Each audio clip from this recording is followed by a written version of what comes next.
Hey everyone, it's Stefan Rudolph coming to you from New Foundations Growth Group, and I'm reaching out to you today to tell you a little story about my journey in overcoming epilepsy. I recently had a friend reach out to me and she wanted to hear a little bit more about my story, and I thought instead of writing her I would do this video for you and for the world here to let you know that anything is possible when it comes to overcoming obstacles in life, and especially that of major circumstances such as epilepsy. I had a football injury back in high school my senior year, and it was very severe. I was in a 3-day coma. Woke up 3 days later in the hospital, not knowing what happened. And from that point forward, my life had changed. It didn't happen right away. The odd thing was the epilepsy medication I was on. I didn't even know what it was for. Besides, I knew what seizures were, but did not know what epilepsy was, like long-term epilepsy. As a kid, I just thought it was an injury I would overcome. And once I got off the medication, about 3 months later after this injury, I started having feelings which are called auras, or small malls, if you know. And these are basically butterflies in the stomach. The tingling sensation down my arm would happen. And these would come and go usually 2 to 3 times a week. And I dealt with this for about probably 3 or 4 years and into college, where I had my first grand mal seizure. And once again woke up in the hospital and they said, you have epilepsy. And I was just like not even aware of what that was caused from at the time. And they said, well, were you ever injured? And this is where it came from. This is where it started in my life. I put the 2 and 2 together of the football injury, of course, and what epilepsy was. And it was heart-wrenching to realize that I was an epileptic. And from that point forward, I had to get on medication. And for you epileptics out there and the family members and friends that know the medication, whether it was Tegretol, Topamax, Keppra, Depakote, the list goes on and on. I was on many medications for over probably 15 years total, close to 15 years. And during that time, from 94 until 2004, the medication itself did work, and it was very helpful, but I would have a lot of side effects. And the side effects that were happening in my life were not as big as, of course, grand mals that would have affected my life by losing my driver's license. I was in outside sales. I was actually in pharmaceutical sales too, so my world revolved around having a good driver's license. Now at this time too in my life, the stress of having a marriage, a house, a family, everything and anything you can think of that, stressful situations. I was moving a lot because of my job. The seizures began to happen more and more.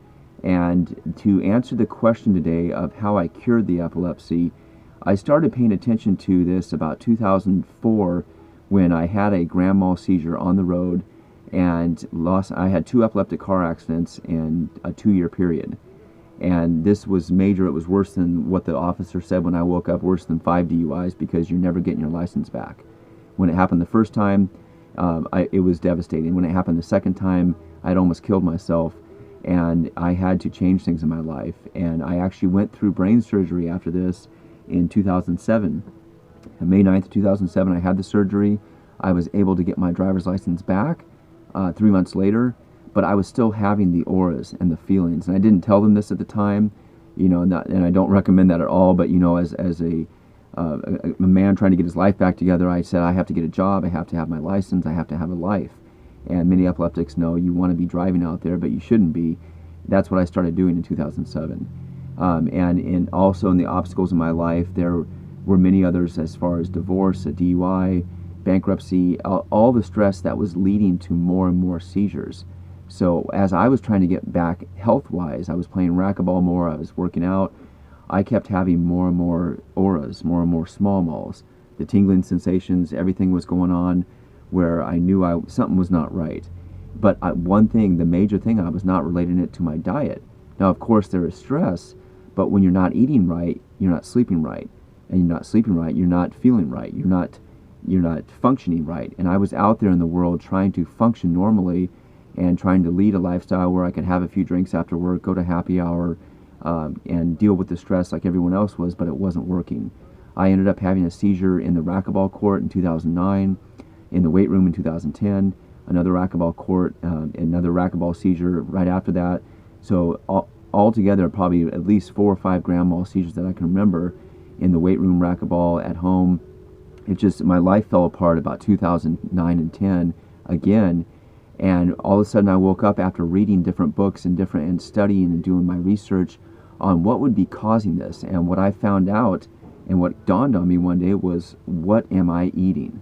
It's a very basic question, but sometimes a lot of people out there do not realize we are what we fuel ourselves with.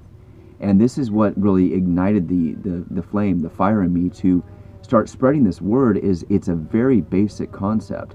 You know, take your medication if you are prescribed, do what you have to do according to the medical system and according to the doctors in the hospital, but also holistically, you must be able to be your own doctor. That is the biggest part I can prescribe, is pay attention to how much water you're drinking. What else are you drinking? Are you drinking sodas, 5-hour energy drink, Monster like I was drinking, you know, waking up and not getting enough sleep because also having alcohol in my life, waking up hungover? Of course, that's not going to be conducive with epilepsy. But even eliminating alcohol in my life, I still had those feelings. So it wasn't just the alcohol. People say, well, you cut out alcohol. It wasn't just that. It was cutting out fast food. Now, as many of you know, too, you probably have this addiction, too. Mine was Del Taco, Burger King. It was all kinds of just quick, fast food. And when I would have these seizures, these feelings, not just always grand malls, but auras, probably 3 or 4 times a week I would have small malls. Like major times where I couldn't talk straight, but I was still there. I didn't fall down and have a seizure. I started paying attention to, well, I just had fast food. I just had 5-hour energy drink, and started writing down a diet journal. So for you out there, the biggest step too is to start keeping track of what you're eating. Have a diet journal and have an energy awareness journal, I like to call it, because if you are in a stressful situation in your life, you're going through stress at work, maybe you get laid off, maybe you get through a breakup, a divorce, you go through that, and you start having more small malls, more grand malls, more seizures, do the math.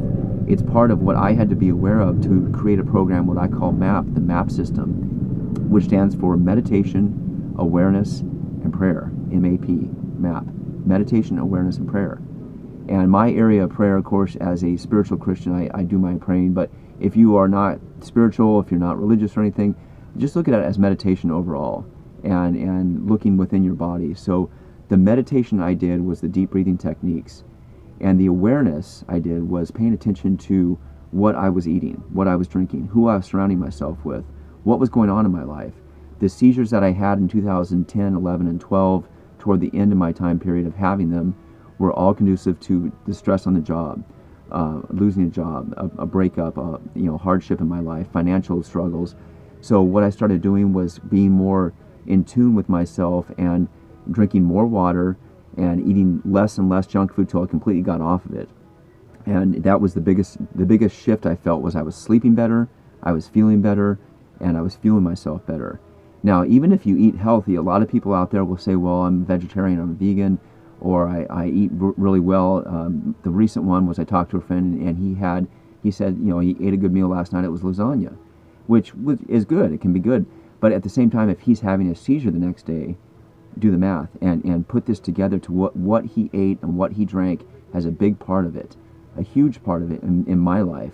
And when I started having these feelings again, if I had some pizza or I had something that did not feel good, donuts especially, all the high fructose corn syrup, and everything else, all these other ingredients, I was blown away by what I was eating and what I was drinking. So once I started paying attention to that, the seizures themselves slowly started dissipating. And with the meditation and just awareness of who I am, who I'm surrounding myself with, where I'm at, it completely started disappearing. The steps I would ask you to take is to do the diet journal, and in that journal as well, not just diet, but just what's going on at the time that you had that feeling. What are you going through? Are you at work? Are you discussing finances? Are you talking with your loved ones? Is it marriage? Is it stress at home?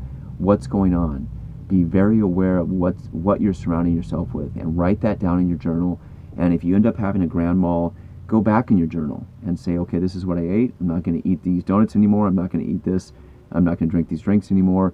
And more water, more and more water. You can never get enough of this, because it's the alkaline water too that played a big role. Started getting alkaline water and started drinking a lot more in my diet. And so even if I have like the smallest feeling, I'll have a real small feeling, and I'll just say, okay, what did I eat that was different? What did I do that was different? So just be aware of this. That's the biggest step I can suggest here for you. Keep following us here on New Foundations Growth Group. And my name is Stefan Rudolph. I'm here to help you feel free to reach out to me. You can call me on my phone number there or email me with any questions related to this. But it's all part of creating a new foundation in your life. And that's what I do here as a business in the life coaching industry and helping others, and also getting the message out for many coaches, speakers, entrepreneurs, people that want to help others grow. That's what I'm here for, because I've lived this. And in our book, Living with Heart, you can read some of my story as well. The website is Living with Heart Online. And that's with other authors as well that have great stories in there about proper eating, proper dietary habits, proper sleeping, everything. You'll love the book itself, livingwithheartonline.com. And we'll look forward to hearing from you again. Have a great day. Take care, everyone.